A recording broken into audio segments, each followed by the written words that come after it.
ഞാനിപ്പോൾ ഉള്ളത് പെഹൽഗാമിലെ ചന്ദൻവാലിയിലേക്ക് പോവാണ്. ഇവിടെയാണ് അമർനാഥ് യാത്രക്കുള്ള ആൾക്കാരുടെ ചെക്കിംഗ് പോയിന്റും കാര്യങ്ങളൊക്കെ ഉള്ള ബിൽഡിങ്ങാണ് ഇപ്പോൾ കണ്ടത്. ഈ ഒരു ഗേറ്റ് കടന്ന് അങ്ങനെ നേരെ പോവുക. ഇവിടെ ജൂലൈ ആഗസ്റ്റ് മാസങ്ങളിലാണ് ഈ അമർനാഥ് യാത്ര തീർത്ഥാടകർ ഉണ്ടാകാറുള്ളത്. അപ്പോൾ ഇവിടേക്ക് ചന്ദൻവാലി എന്നാണ് പറയുക. ഇതിന് സ്പെഷ്യൽ പെർമിറ്റ് വേണം. കഴിഞ്ഞ വർഷത്തെ പെഹൽഗാം അറ്റാക്കിന് ശേഷം ഇവിടെ ക്ലോസ് ചെയ്തിരുന്നു. ഇതിപ്പോൾ ഈ വർഷത്തെ നവംബർ മാസത്തിൽ ഇപ്പോൾ തുറന്നാണ്. ഇപ്പം ഞാൻ ടാക്സി ഇറങ്ങിയിട്ട് ഇങ്ങോട്ട് നടന്നു പോവാണ്. അതിൻ്റെ ഒരു ലാസ്റ്റ് പോയിന്റ് ഉണ്ട്. ഇവിടേക്ക് വരണമെങ്കിൽ ഈ പെഹൽഗാം സിറ്റിയിൽ ഇറങ്ങിയിട്ട് നമ്മൾ ടാക്സി, ഗവൺമെൻറ് ടാക്സി ഉണ്ട്, അത് വിളിച്ചിട്ട് തന്നെ ഇങ്ങോട്ട് വരണം. ഇവിടെ പല ആക്ടിവിറ്റീസ് ഉണ്ട്. ഇവിടുന്ന് അങ്ങോട്ട് ആണ് പോവുക. കുതിര സവാരികളും മറ്റൊക്കെ ഉണ്ട്. ഞാനിപ്പോൾ ഉള്ളത് ചന്ദൻവാരിയിൽ ഈ നവംബർ മാസത്തിൽ. ഇവിടുന്നാണ് അമർനാഥ് യാത്ര തുടങ്ങുന്ന സ്ഥലം. ഇവിടുന്ന് ഏകദേശം ഒരു 32 കിലോമീറ്റർ ഈ മല കയറി പോയിട്ടാണ് അമർനാഥ് യാത്ര അവിടേക്ക് എത്തുന്നത്, അവിടുത്തെ കേവിലേക്ക് എത്തുന്നത്.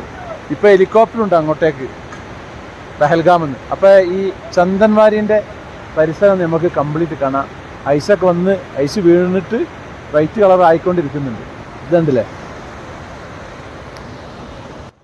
പെഹൽഗാം സിറ്റിയിൽ നിന്ന് ആരു, ബേത്ത, ചന്ദൻ ഇങ്ങനെ ABC 3 വാലികളിലേക്ക് പോകാനുള്ള ടാക്സി കിട്ടും. ഏകദേശം ഒരു 400-500 രൂപ ഷെയർ ടാക്സിയാണ് ഒരു ഫുൾ വണ്ടിയായിട്ട് അങ്ങോട്ട് വരാൻ പറ്റുക.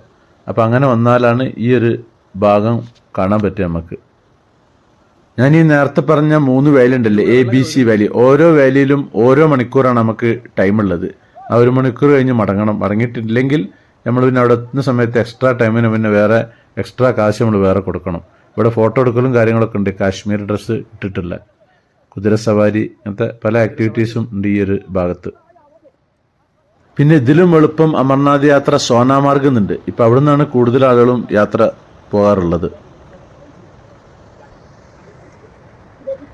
ആ മല കയറിയിട്ടാണ് ഇവിടുത്തെ പോവുക.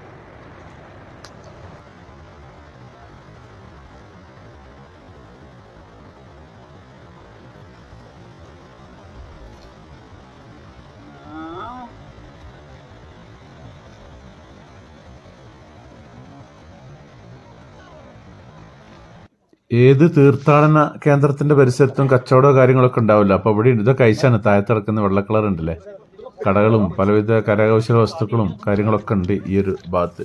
പിന്നെ ടോയ്ലറ്റും കാര്യങ്ങളും ഇവിടുത്തെ ചെറിയ തട്ടിക്കൂട്ടി ഉണ്ടാക്കിയിട്ടുള്ള ചെറിയ ചായക്കട ഉണ്ട്, അവിടെ ഉണ്ട്. ഇവിടെ വന്നു കഴിഞ്ഞാൽ നല്ല രസമാണ് കാണാൻ. ഇപ്പം ഞാൻ ഇവിടെ നിന്ന് മടങ്ങുകയാണ്.